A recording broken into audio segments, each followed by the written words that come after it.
Okay. Hello, everyone. My name is Michael. We're in the working with spatial data in Python tutorial. So I'm from the Ben Gurion University in Israel. I'm a programmer working with R, Python, and JavaScript to help with the different research projects in the department. So first of all, you have access to this site with the materials, right? You have the link in the Mattermost. So I'll go over what's the contents. This is a short introduction that we cover now.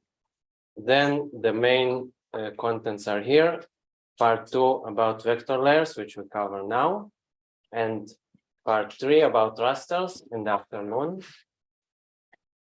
There are short exercises. If we have time, then we can do it together, or I'll be happy to help later on. Also, you have here an appendix about setting up a Python environment, installing the packages, and working with the interface called the Jupyter Notebook, which is the most popular one and what we will use. But this is beyond the scope of the tutorial. So you can follow it if you did before, then you can work on your laptop, or you can try it afterwards. So these are instructions. If you run the code on your computer, then you should also download, or if you already did, the file with the code and the data that you can download from here, and a few links to other materials about spatial data in Python.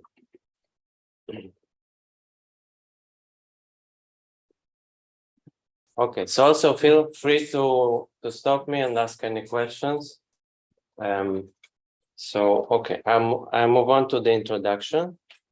First of all, what is Python and why should we use it for spatial data? So Python is a general purpose programming language used for a wide variety of purposes, such as building web applications, machine learning, scripting for other software, and so on. It's also widely used for working with spatial data. So probably you are aware the advantages of working with data and spatial data specifically through command line interfaces or code, as opposed to graphical user interfaces such as GIS software, are that code facilitates automation and reproducibility of the workflows. And secondly, perhaps a byproduct, it forces us to have a deeper understanding of what we're doing. But specific advantages of Python, as opposed to other approaches in command line interfaces, are perhaps most important is that Python is widespread and extremely popular at the moment. So, for example, if you know Python, then you will have an advantage when looking for a job, for example, in the GIS industry and other places. You can collaborate with a wide range of people. You can get help for many questions and so on. This is perhaps subjective, but the Python syntax was designed to be clear and straightforward. Python is also used to automate GIS and other software, including ArcGIS, ArcPro, QGIS. Although this is not the approach that we discussed today, we're going to discuss about the standalone Python, but you can also more easily learn the other approaches. And finally, recently popular deep learning libraries such as Keras, TensorFlow, PyTorch are almost exclusively accessed through Python, and they have uses for spatial data such as object detection in aerial photograph and other uses. Okay, so the purpose of the tutorial is basically to show a minimal complete workflow, first for vector layers and then for rasters. to get an impression of how it looks like to work with Python for spatial data. So we'll see code examples starting from data import, exploring the data in the Python environment, performing some calculations, and exporting the results. We will start with vector layers, then we move on to rasters. In terms of packages, the two main ones that we discuss are Geopandas and raster.io for vector layers and for rasters, respectively. A few words about how do these packages fit in the ecosystem of other Python packages. So Geopandas extends the pandas package, which we'll also see, which is the main Python package for working with tables. Both pandas and raster.io also depend importantly on NumPy, which is the most important package for data in Python because it provides the n-dimensional array data structure. For example, raster data, of course, can be represented by two-dimensional or three-dimensional arrays for single band and multi-band. And also table columns are in fact based on one-dimensional arrays.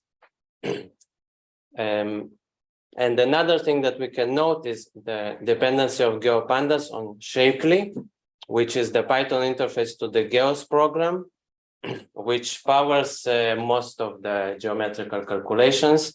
And it's not exclusive to Python, but to all of the open source software.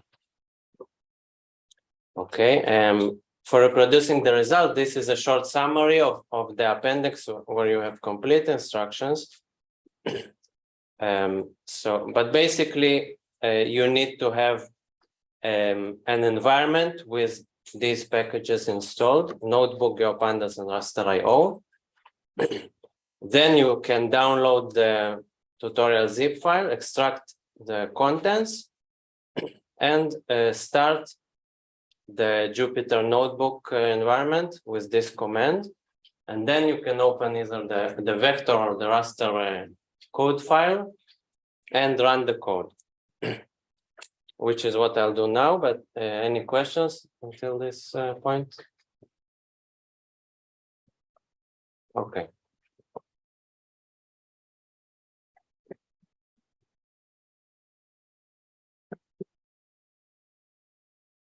So once, for example, you download the tutorial zip file and extract the contents,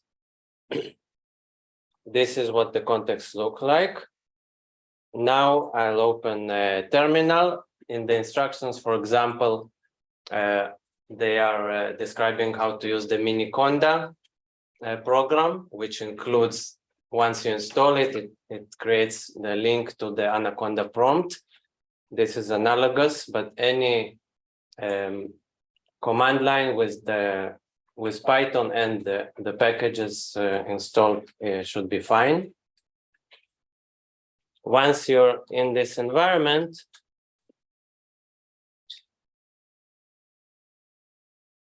I start the Jupyter Notebook interface. Can you please raise your hand if you are familiar with Jupyter Notebook? Okay, great. So I'll not introduce it. It's one of the ways, a very popular way to edit Python code.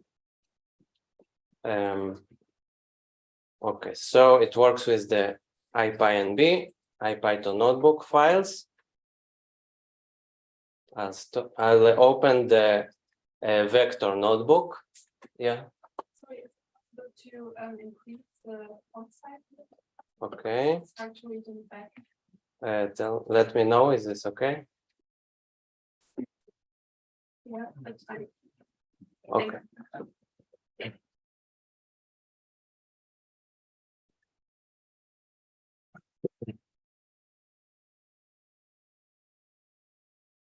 Okay. So this is one of the two Jupyter notebooks included, vector IPyNB. As you can see, this is the source for this HTML. So we can read it here, but the Jupyter notebook lets us also run the code and edit the document. Okay, so the first step that we need to do before we start working is to load the packages that should be installed in this environment. Otherwise, we get an error. We will use the three packages, Pandas, Shapely, and GeoPandas. Pandas for working with tables, Shapely for working with individual geometries, and GeoPandas for vector layers. Okay, so in this first code block, we have the expressions to import the packages. I run it, and now we have in memory access to all of the functions in these three packages that we can use. Okay, these are just settings about printing, not important. So I'm moving on. Okay, so what is GeoPandas? That's the main topic that we discuss in this presentation. GeoPandas is a Python package, which is an extension of the Pandas package. GeoPandas is a package for working with vector layers. Who are familiar with pandas from before? Okay, great. So briefly, pandas provides two data structures for working with tables. The series data structure, which represents a table column, analogous to a vector, for example, in R, and the data frame, which is a table, a collection of columns that are aligned using an index. And GeoPandas defines two extensions of this, the Geo series, which is a special kind of column, a geometry column, and the GeoDataFrame, which is a special kind of table, one that has a geometry column, therefore a vector layer. So we'll see an example in a moment about all of these terms, but maybe this image is helpful. This is a schematic image of a vector layer. For example, how many attributes does it have, do you think? 3. Yeah, exactly. Great. So a vector layer has an ordinary column, so-called attributes, such as these in yellow, and a geometry column, such as here in pink. And in this case, 5 rows or features. So the yellow columns are represented with series, the pink geometry column is represented with a geo series, and the entire structure is a GeoDataFrame. Okay, and also we can note that GeoPandas depends, as we mentioned, on NumPy and Pandas, and also on Fiona, Shapely, and PyProj. We mentioned Shapely. These are interfaces to GDAR, Geos, and Proj. So we can also say that GeoPandas is a high-level wrapper of these packages that already have existed in Python, but it gives a uniform interface based on Pandas data structures. Okay, any questions before we move on? Okay. So the first example is to create a vector layer from scratch. It will make it easier to understand the structures we discussed. We will start from separate geometries. Then we can combine them into a geometry column. And then we can combine the column with other columns to get a vector layer. Okay.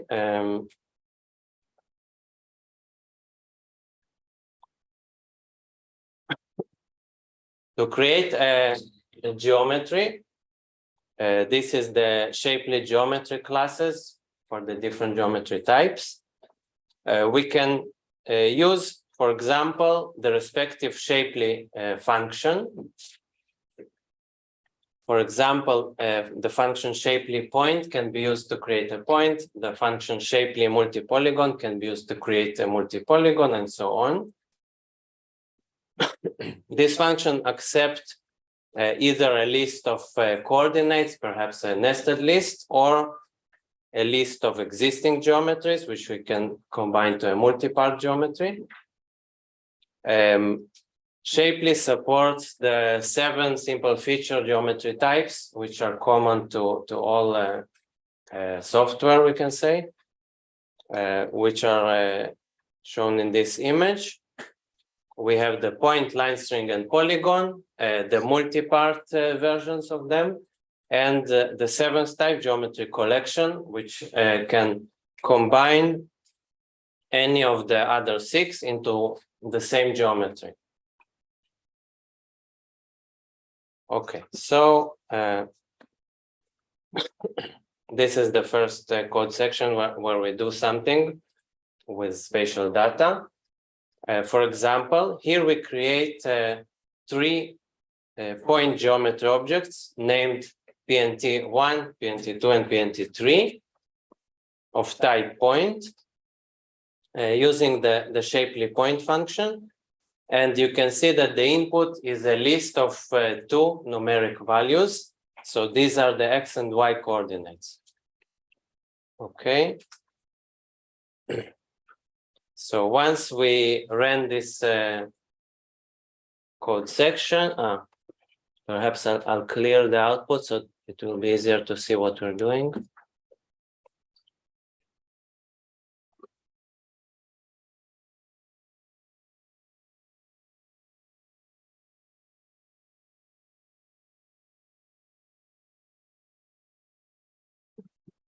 Okay, so using the type function, we can see that indeed this is a shapely geometry object.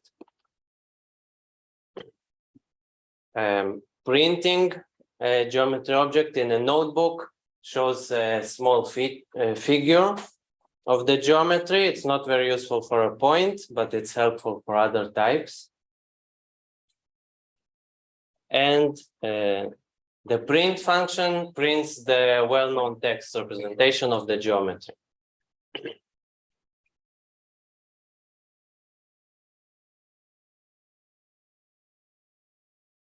Okay, any questions? Okay, great. So now that we have several geometry objects, we can combine them into a, yeah.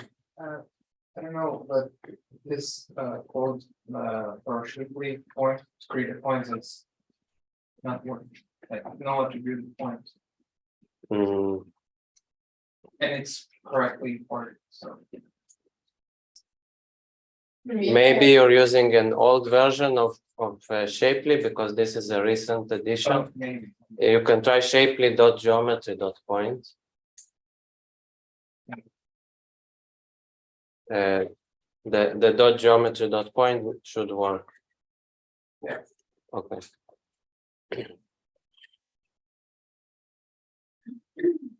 Okay, so once we have several geometry objects, we can combine them into a list and pass the list to the Geopandas GeoSeries function. So now we moved on to the Geopandas package to create the next level in the hierarchy, which is the geometry column.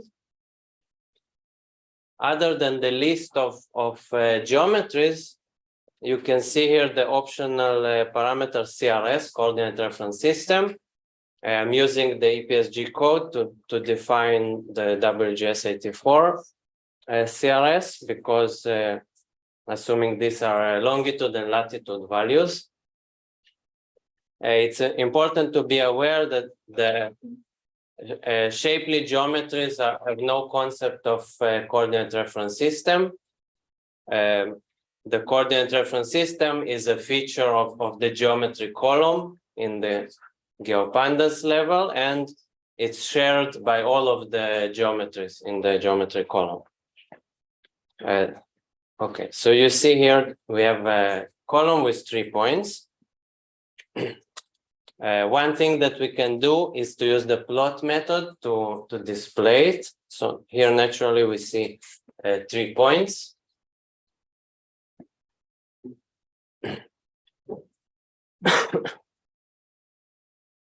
Okay.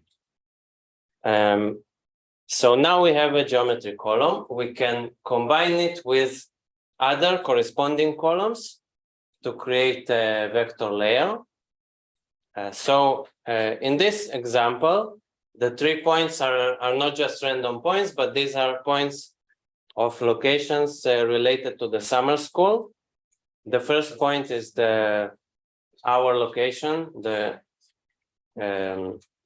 summer school location, and the other 2 points are locations of hotels that were recommended for participants, for example. So we can create a non-spatial column, in this case of type string, that has the names of the 3 points. We're using here the Pandas series function to create it. So now we have the name series and we have the geo series.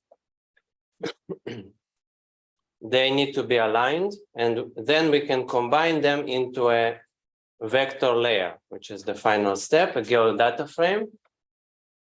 We do this with the function of the same name, Geopandas GeoDataFrame.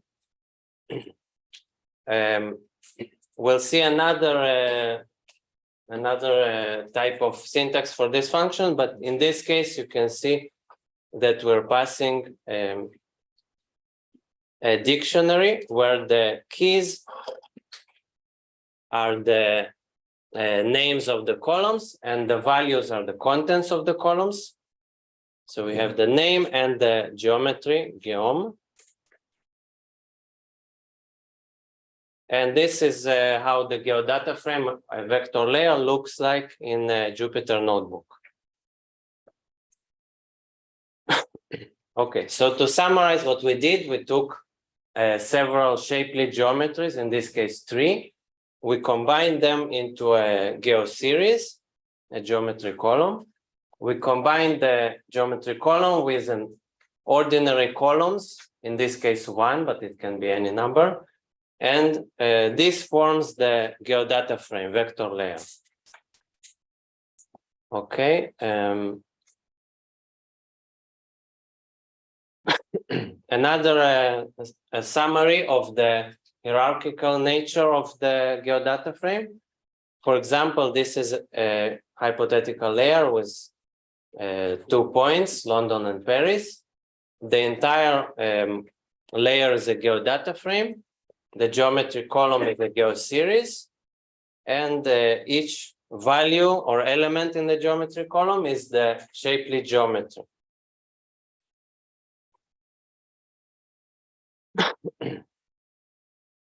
Okay, for those who are familiar with R, so this can be helpful to remember the association between the two. So for the non-spatial structure that we mentioned, the column and the table, these are the series and data frame from Pandas in Python. In R, they are analogous to the different types of vectors, such as numeric, character, and so on, and the data frame. For the spatial data structures, separate geometry, geometry column, and vector layer, which we mentioned. These are the shapely geometry and geoseries and GeoDataFrame. So in R, they correspond to the data structures SFG, SFC, and SF, respectively.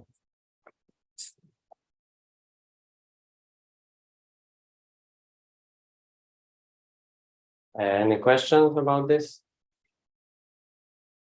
Okay. So we've created a vector layer from scratch, but Often we can just import an existing one from a file. In Geopandas, we can use the ReadFile function to import an existing layer. For example, in the sample data, we have the file shapefile called GIS OSM transport A31. I downloaded it from the GeoFabric website. It describes transport-related polygons around Poznan. So the input of the function is the file path, and then as a result, we get a GeoDataFrame, which we call polygons. You can see from the printout, for example, that it has 282 features, right? And the geometry type, at least for these features that we see here, are polygon. Okay. So using the pol layer, we can demonstrate subsetting by attributes, a common operation with data. It's actually a syntax of pandas, which also applies to Geopandas because it's an extension. So to subset rows or features by attribute, we need to create a Boolean series, typically by comparing a series coming from a column to a fixed value or to another column using conditional operators.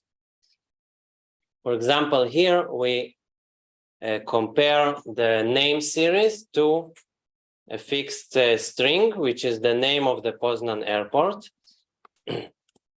And as a result, we get a subset with one feature, the polygon of the Poznan airport.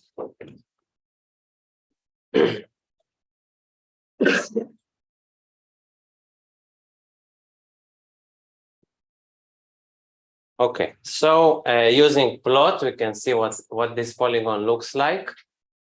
This layer that has one polygon.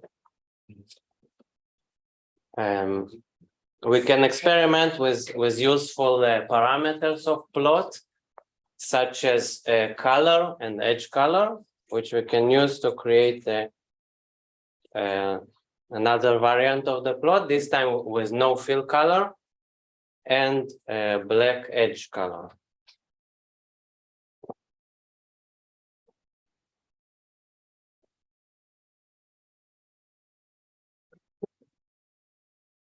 Okay.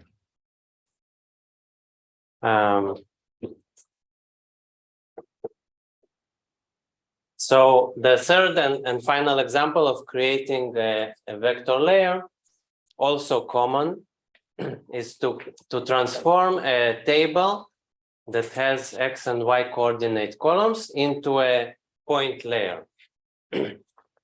For this example, a second data set that you have in the sample data, this is comes from the GTFS repository for Poznan. GTFS is a standard format for describing public transport locations and routes. Some of you are familiar with GTFS? Anyone? Yeah, okay, great. So it's a collection of tables, basically. And although the extension is TXT, these are CSV files.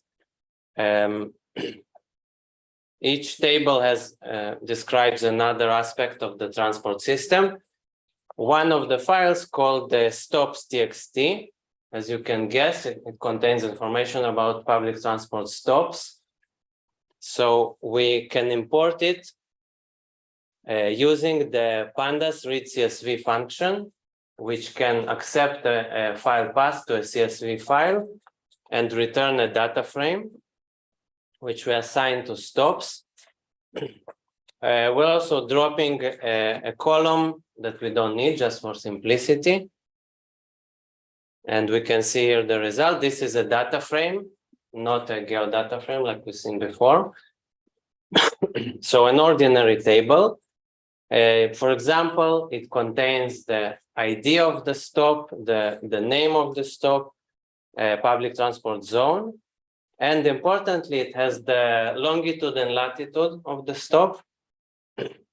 So using these columns, we can convert the table to a vector layer of type point. How can we do this with GeoPandas? We can use a combination of the points from XY function and GeoSeries function. The points from XY function accepts two series, a series with X coordinates and a series of Y coordinates. Also, optionally, it has the CRS parameter for the coordinate reference system.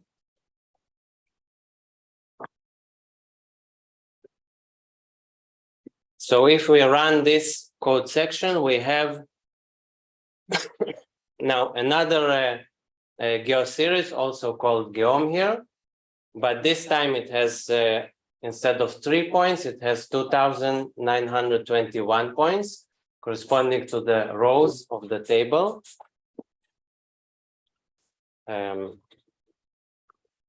So for example, already you can try Geom plot, for instance, and you can see the pattern of the public transport stops in Poznan. But usually we want to combine the GeoSeries with the original attributes. So this is another syntax of the GeoDataFrame function, where we can pass the data, a data frame of attributes, and a GeoSeries with the geometry column. They are combined into a GeoDataFrame that you can see here. What's the purpose of this expression? What do you think? Yeah, removing the columns, and why are we doing this? Yeah, right, exactly. The information is already in the geometry, so we can drop them. So this is the GeoDataFrame.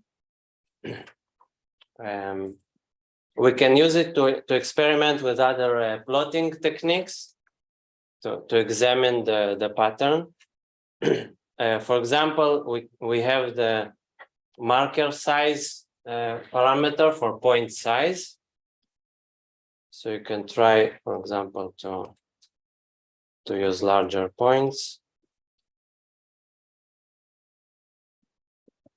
Or we can try the default, which we saw before.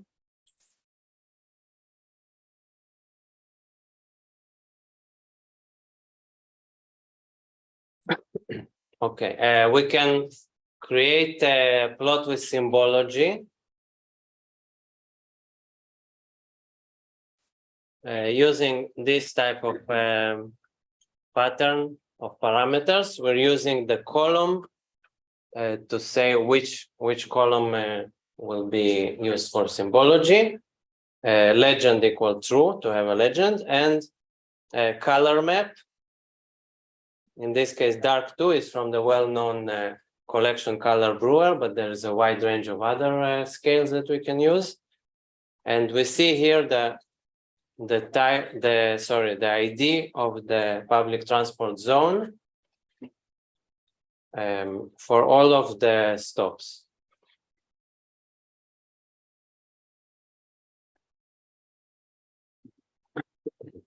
Okay. So also very important that we're able to plot few layers together to see how they are aligned with each other. So this is the technique we can use.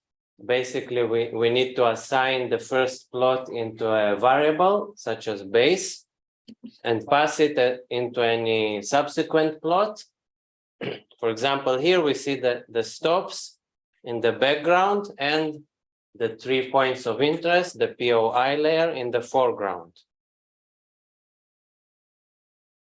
Okay, and finally, we have the explore method. So stops.explore creates an interactive map with the the layer stops. Conveniently, it has many common parameters of plot. So what you see here is exactly the same parameters that we had in this example, but this time we create an interactive map based on leaflet, where we can explore the locations and the attributes of all the features with base maps such as OpenStreetMap.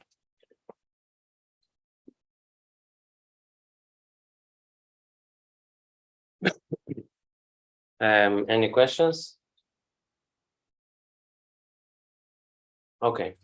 So, so far we saw how we can import data and examine the data, but that's not what we want to do usually. We want also to do some processing or calculations and to export the results.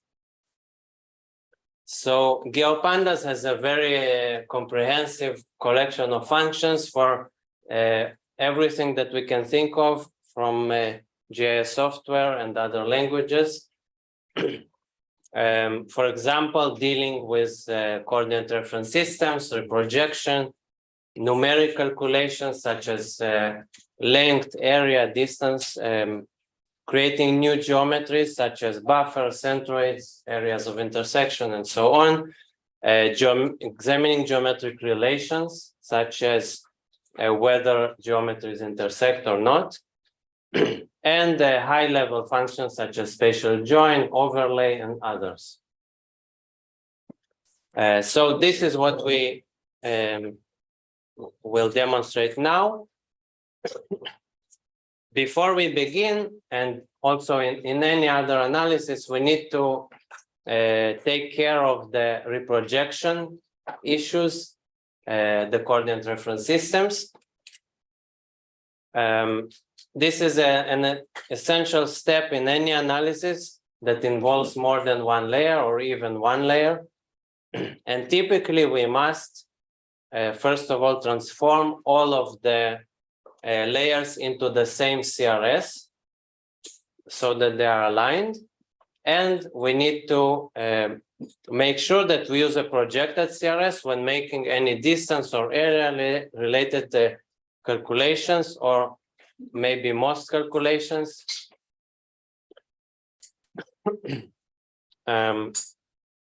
So it's important to note that all geometric calculations in Geopandas are actually relying on Shapely, which assumes planar geometry. So it only makes sense to work in a projected CRS for most operations. Otherwise, we get a warning in different situations, such as working in a geographic CRS or working in a different CRS for different layers and so on. We will get a result, but we'll see a warning. For example, calculating length in a geographic CRS will give us a result in degree units, which is meaningless, and we'll get a warning. It should be noted also that there is work to introduce the Spherely package to enable spherical geometry calculations in Geopandas, but it is in an early stage of development. It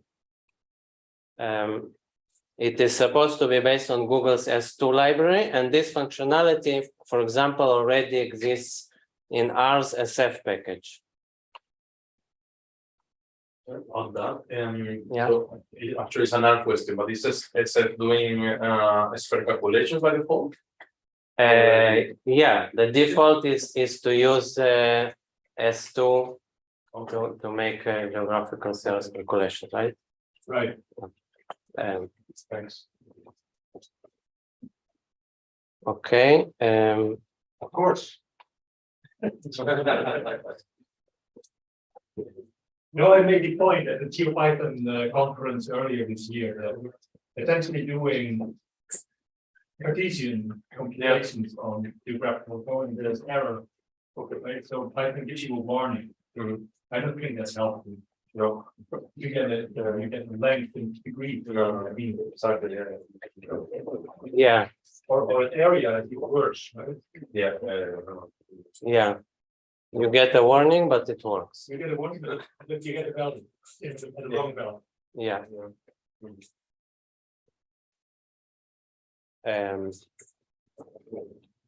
Okay, so first of all, we can examine the CRS using the CRS property. This is what we see here. The point of interest layer has the EPSG 4326 CRS. So this is expected. We've created the layer ourselves. But if we have another layer from a file, then this may be useful to check. And transforming or reprojecting to a different CRS can be done using the toCRS method. For example, this is how we can transform the point of interest layer to the UTM zone 33N CRS using again EPSG code 32633. This is how we do it. We can see already in the printout, for example, that the coordinates have changed, that they are recalculated. Now they are in arbitrary values, but in a projected CRS. You can try typing POI.CRS, and then you will see this kind of description specifying that you are now in a projected CRS UTM. And as recommended, we'll do the same for the other layers, the polygon of the airport and the public transport stops. So at this point, all the three layers are in the projected CRS and the same one.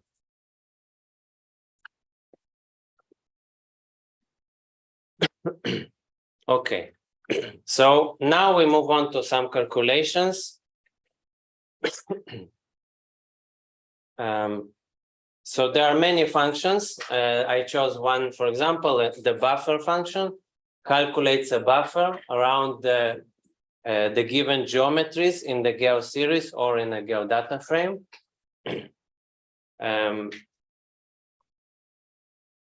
Okay, and the parameter that's required is the distance of the buffer. As usual, in any software, the distances that we specify or that we get as a result are in the CRS units. For most of the CRS, this is meters. So, for example, let's calculate buffers of 150 meters around each of the points in the point of interest layer.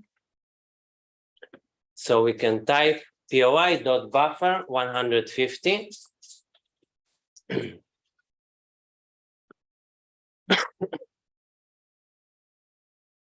Okay.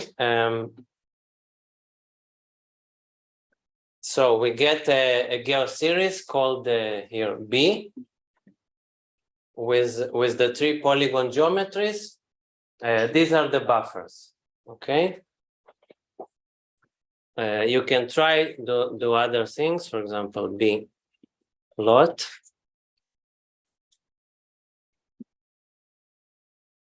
These are the buffers. Let's try, for example, to increase the distance. So this is now 1.5 kilometers, right? So we get a different buffer.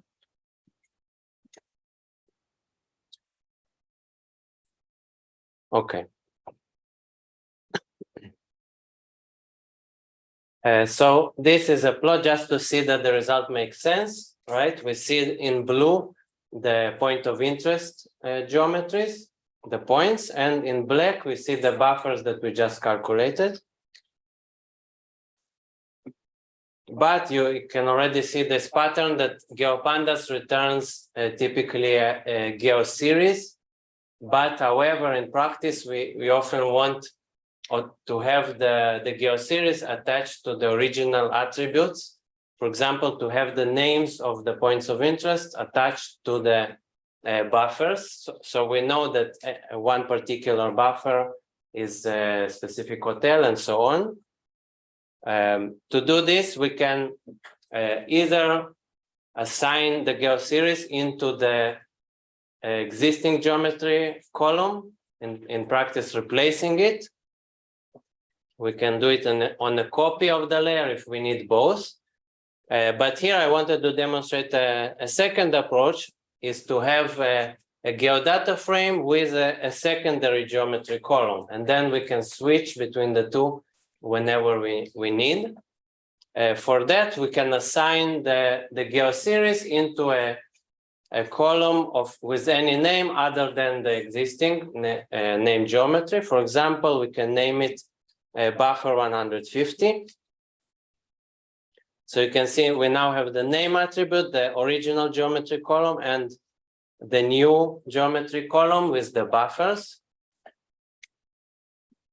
Just to keep it clear, we can rename the original geometry column. Instead of geometry, we can call it point. So now it's more clear. We have the name, we have the point geometry of the location, and we have the buffer geometry around the location. It's important to note that only one geometry column can be active. Active meaning that it is accessed when we do something related to geometry, such as plotting, calculating areas, distances, and so on. But we can always switch from one geometry column to another using the setGeometry method. So what we're doing in this code section is setting the buffer 150 column to be active. In the printout, we don't see any difference, but we can always check using the geometry property, regardless of the name. This can be confusing because the geometry column can be named anyway, but the geometry property is a fixed property pointing to the geometry column. In this case, it's pointing to the buffer 150 column, which we set as the active geometry. Okay, any questions? Yeah. Yeah, so assume that I have a column also named geometry, and then if I go into geometry, what will the column it will show for me? Like if you have a column named geometry, and you set the geometry to another column, which column name is that geometry? It's fine. Then the geometry property will point to the geometry column, which is named differently. And you will have a column that can be any type that's called geometry. So it's okay. It's independent. Like you have the geometry property, which always point to the geometry column, and it can be named any way. For example, we could keep this named geometry, and this is fine. And we can switch to this being active, and you have an inactive column called geometry. I hope it's clear. In Python DataFrame, if you dots and what kind of name, for example, ID, and it will also give you like a column. Yeah, it's not recommended to call columns the same name as fixed properties. But in this case, this can work. You can have a geometry column called buffer and another column called geometry.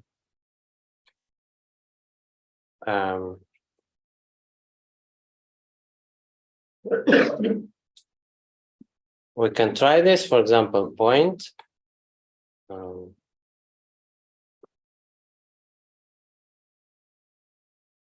So it's now renamed back as geometry.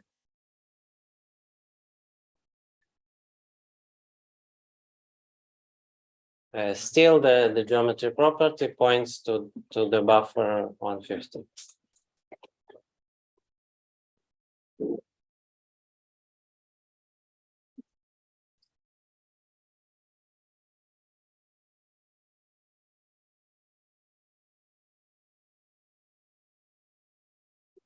Okay, any other question?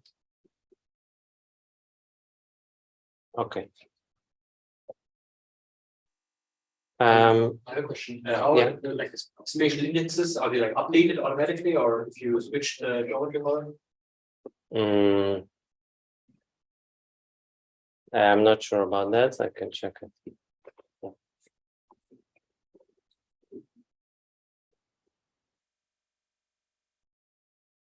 Okay. So another example, let's go on to numerical calculations. For example, we can calculate the area of the geometries that we have using the area property. So we can type a GeoSeries or a GeoDataFrame dot area.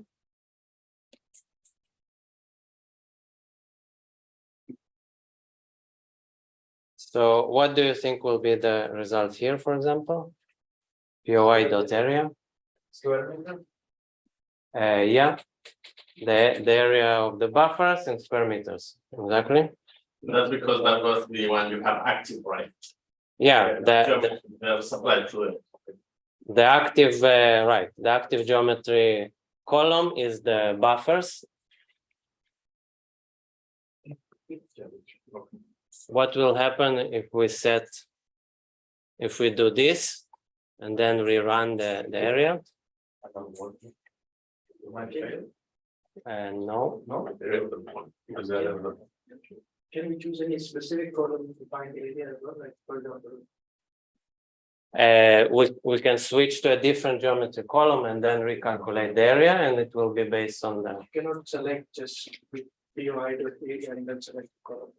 I don't think so, but we can do this.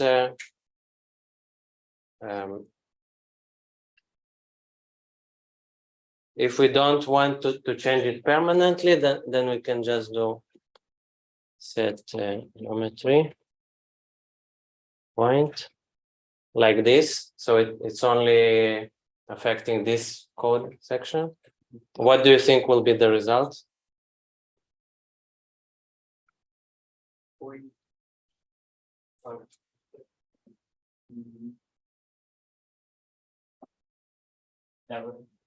No.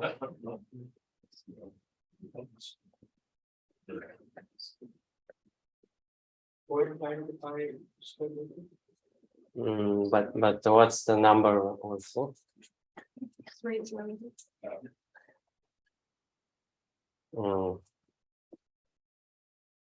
Sorry. Exactly. Great.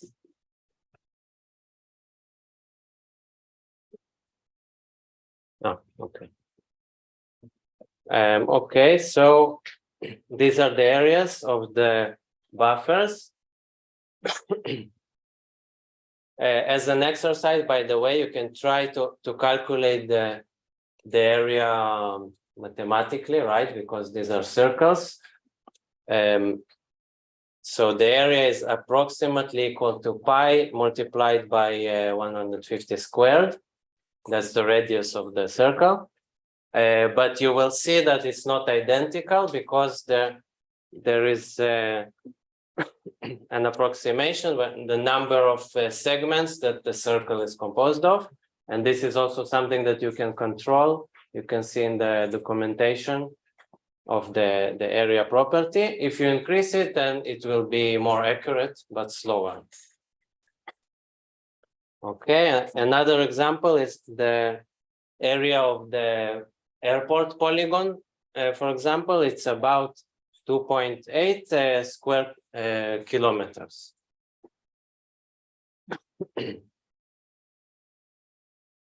Okay, so we've seen subsetting by attributes. Another very common operation is subsetting by location.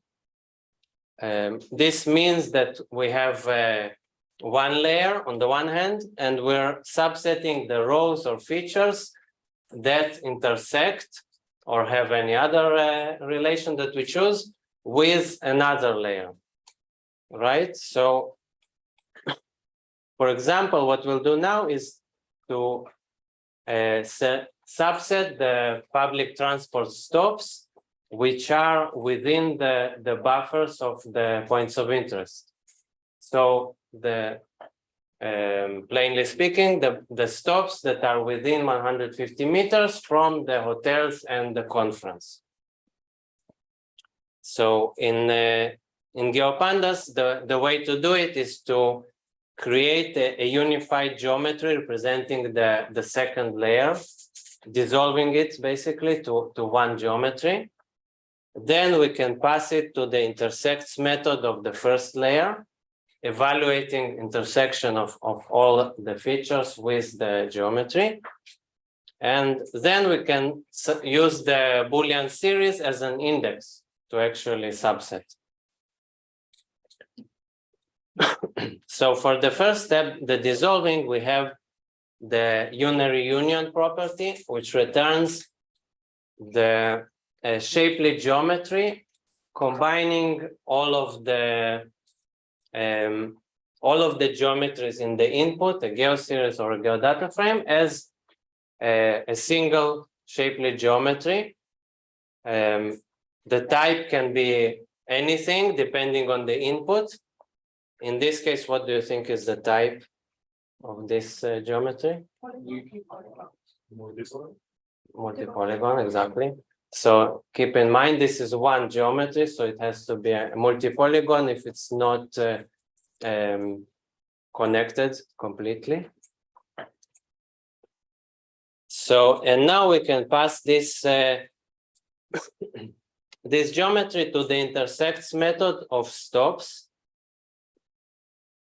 And we get a Boolean series, a series with true and false values. So for example, what does this value mean in plain language?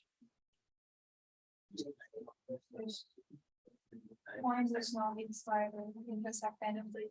Yeah, right. So that the first public transport stop does not intersect with the buffers. The second bus or public transport stop also does not intersect with the buffers, and so on for all of the 2,900 stops. We can assign it to an object, or we can do it at once if we want, but in any way, we pass this series as an index. As we saw with similarly with subsetting by attributes. So then we get a subset of the stops corresponding to the true values in this series, and these are the stops which are intersecting with the buffers. Okay, two notes about this. So the intersects method has two modes. The mode that we've seen now, illustrated here, is evaluating the relation between each of the input geometries or features with the same individual geometry, which has to be a shapely geometry. It also has another mode for pairwise evaluation, where we can compare pairs of features. And the second note that intersects is just one example. We have analogous methods for all of the standard relations that we can expect that we know from other software, such as contains, touches, within, and so on. Is there also like a many cross matrix kind of thing? Great question. Not exactly. I saw that it was requested on GitHub at some point, but we can do this using apply, which is not very convenient maybe, but it's one line where we need to basically do what we just did on all of the geometries in the second layer rather than one geometry. I can show how this looks like.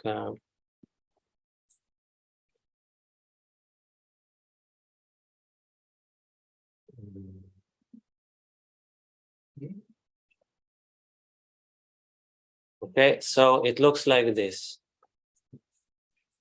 We use the apply method, and then inside it, we can use the, this is an example for distance, a distance matrix, but same thing, we can use the intersects method or anything that's many to one, we can create a matrix out of it.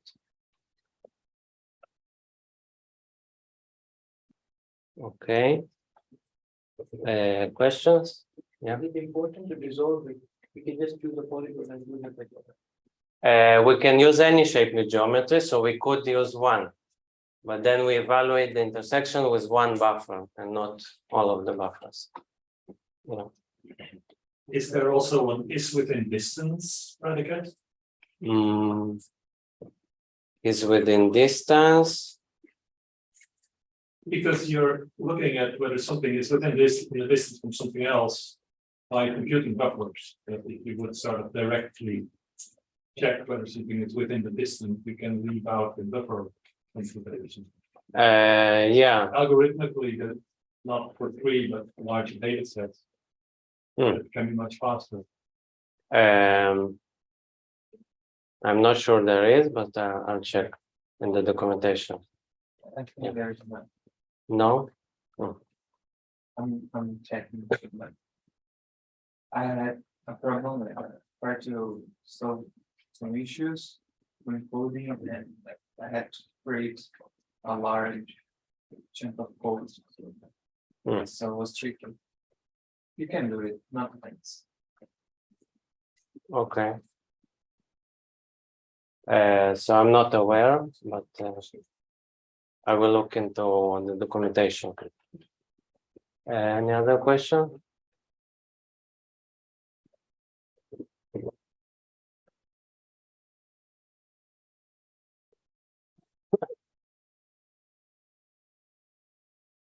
Okay, so here we visualize the result.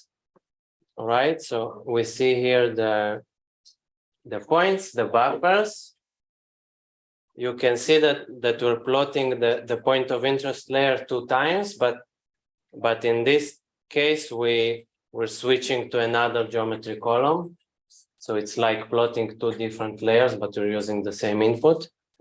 And this is the subset that we created, stops in B, shown in red. These are the 4 transport stops that are within the distance, which we use the buffers for. Okay. This is the analogous plot, just to demonstrate one more time the explore method. So it also shows how the technique to plot more than one layer using explore. So we see exactly the same, the points, the buffers, and the subset of the stops.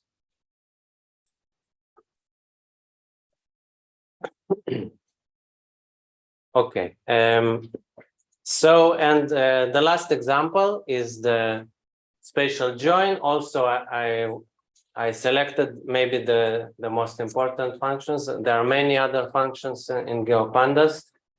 You can check in the documentation in the end. It's very extensive. It has articles about different topics and also an index of all the methods. By the way, Shapely also has excellent documentation of everything that we discussed and many more things.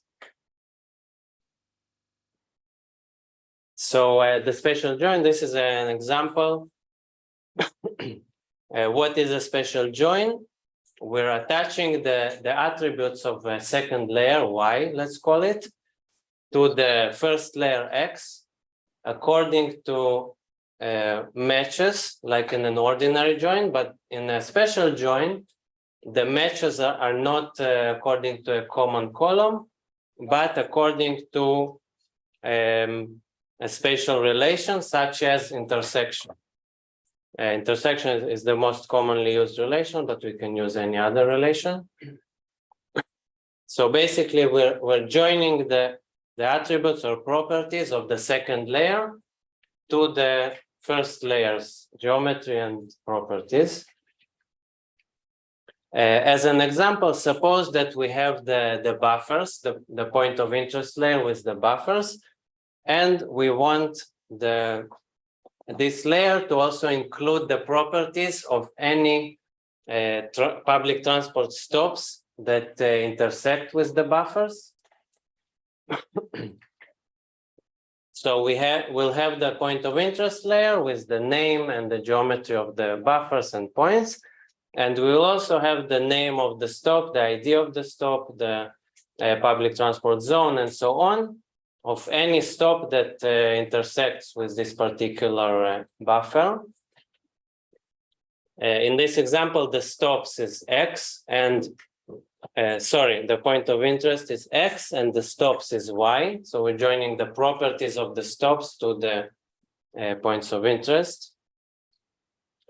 The way we do it in Geopandas is the S-join method. So the expression X as join Y attaches the attributes of Y to X. We can also select the type of join. Typically, we want a left join. That way, we can keep the features of X that have no matches in Y. The default is an inner join, in which case we lose these cases. Okay, and let's see the example. POI as join stops, how equal left. So what you see here, the first three columns, this is the first layer, POI, including the name, the point geometry, and the buffer geometry of the buffers, of the points of interest buffers. And all of the remaining columns are as a result of the spatial join they are attached. They are coming from the stops layer. And two things that you can note here. First of all, that the first feature and the third feature are duplicated, right? Because there are two stops for each of these buffers.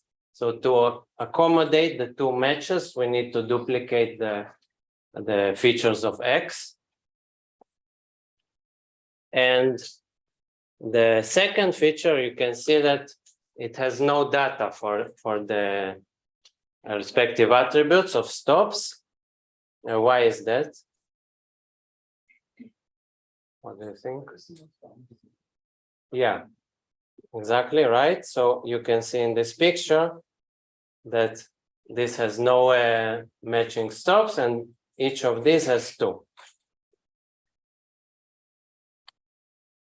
Okay, what do you think? Yeah. So is POI now the left argument or stops? The left is POI.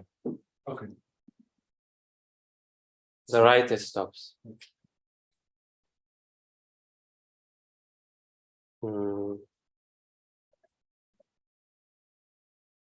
What do you think will be the difference now if we use how equal inner? The portion will be gone. Sorry? The outer portion will be gone. Exactly. Correct.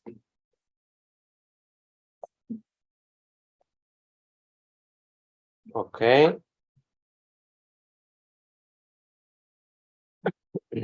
Okay, so finally, if we calculated something, we usually want to export the result to keep it in permanent storage or to send to other people to use in other software and so on.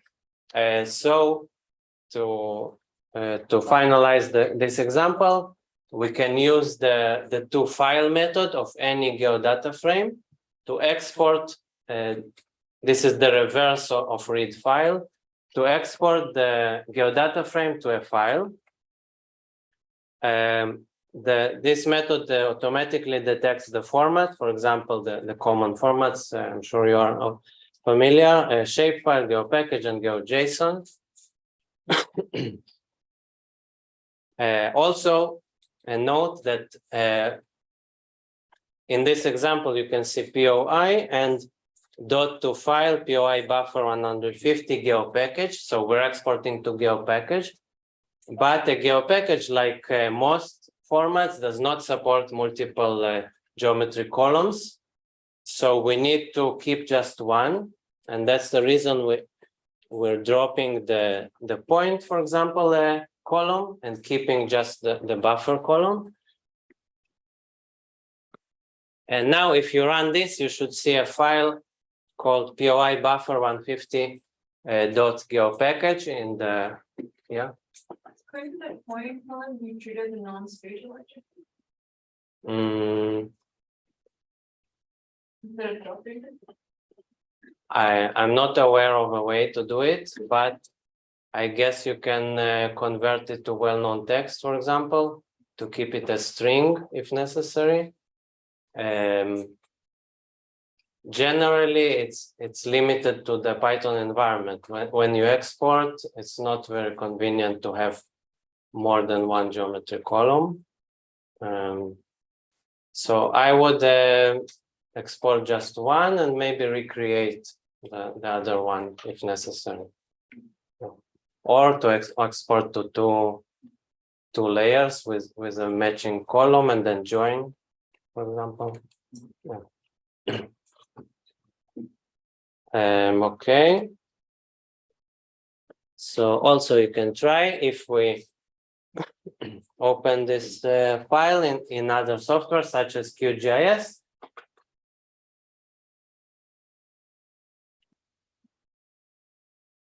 Just to see that what we've created is also appears here as expected.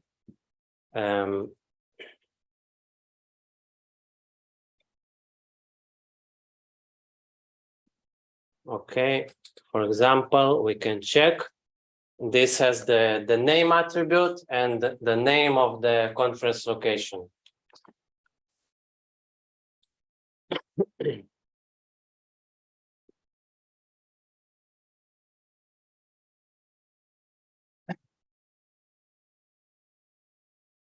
Okay, any questions? Yeah.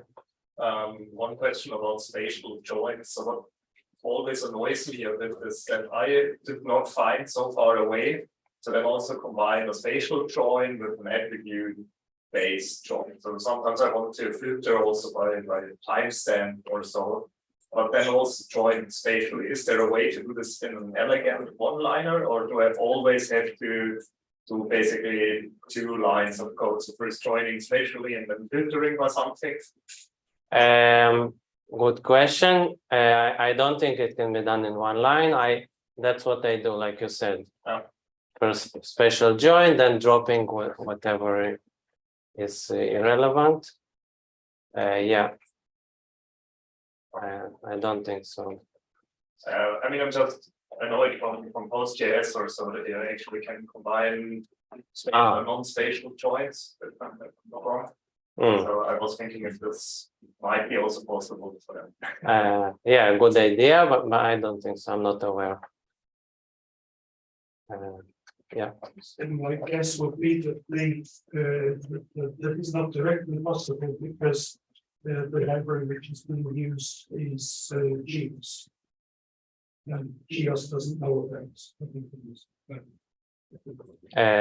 Yeah, I guess. All of the planar predicates and operations on geometries are being done by GEOS. Yeah.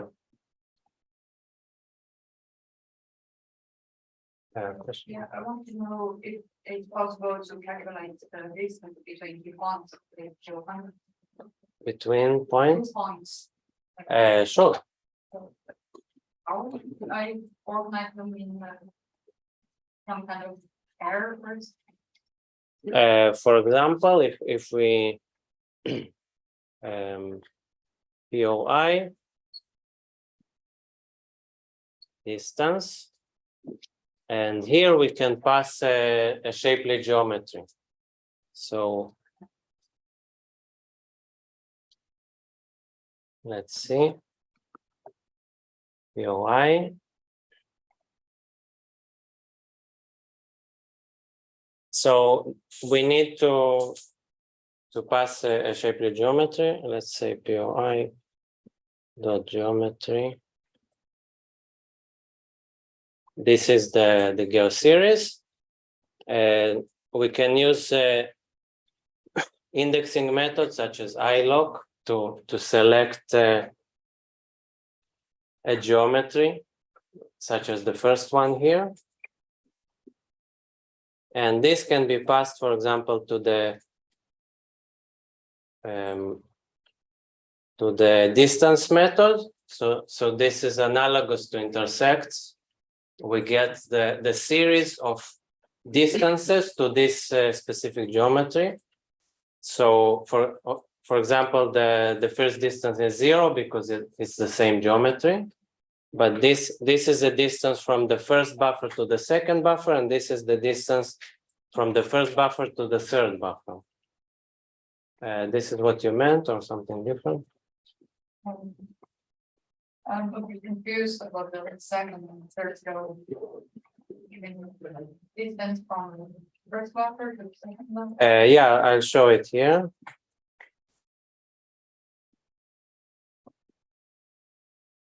These are the buffers. This is the first one. I know it in advance, but it doesn't matter. But we have one that we're calculating the distance to. So if this is the second, let's say, then this distance is the second value, and this distance is the third value. And the first one is the distance between this and itself, so it's 0.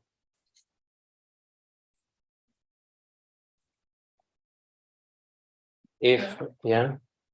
Go ahead. I just want to say it's clear. I wanted to come back at this single join based on attributes and spatial relations. So in SQL, you can make composite predicates, right? And that's what you're thinking of. And here we don't have the ability to make composite predicates. So if you make a composite predicate, you're going to do them anyway sequentially. If there's an end, you're going to do the attribute and then the spatial, and then you're going to combine them with an end or with an or so. So I don't know, it looks nice, but it is the same thing as that you do 2 joins in a row. In a pipeline. So it's just the SQL has a different, different thinking. However, if you went to this, what I was going to say in conclusion is that the giants in the room, neither R nor Juliet nor Python, but all of them build on the Proj library for projections and coordinate reference systems, GEOS for planar geometries, and Google for everything. But if you in a thought world, you write to memory objects in Google and then read it. Also use Google because Google can write SQL. So Google can do SQL. So probably if you went in a very consultative way, you could get Google to put together both of the conditions without doing them separately. But the pipeline is going to be easier to do. Sure. Also, perhaps in R, it is possible because the stjoin function accepts a custom predicate, right? A custom function for the predicate. Yeah, but they should generate predicates. They should be spatial predicate type thing. So I don't know if you can hack that. Okay. But maybe with the query argument in Google Reads or something, you could maybe trick things by having SQL statement. Yeah, but in Geopandas, I think it's impossible because the argument is a string, a fixed string, such as intersects and so on. Which is probably also more robust. I guess. But if you come back to it the next week, then you'll understand what you were doing to write the complicated stuff. So pipeline work here. Yeah, I agree. Okay, so that's about everything, and I guess this is for self-study. I'll be happy to help later on in the summer school if you have any questions.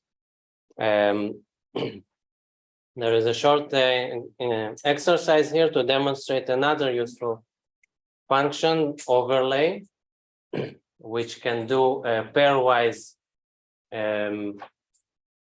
intersections or other binary functions such as union and so on. So the question here is to use this code section to create a line of a bus route.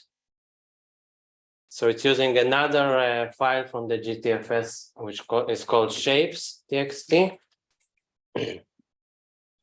So this is a particular route of a bus in Poznan.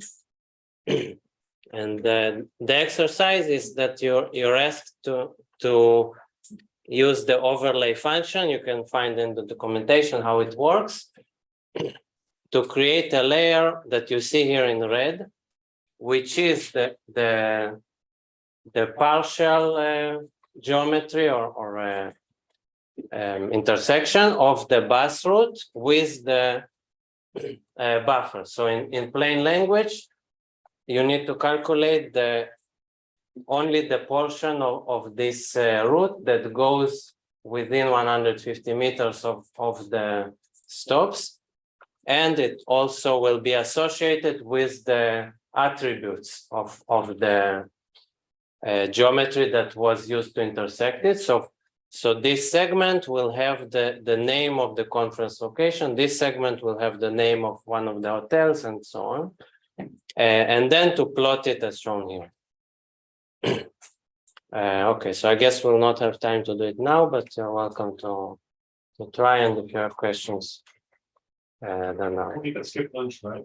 no. Okay, thank you very much.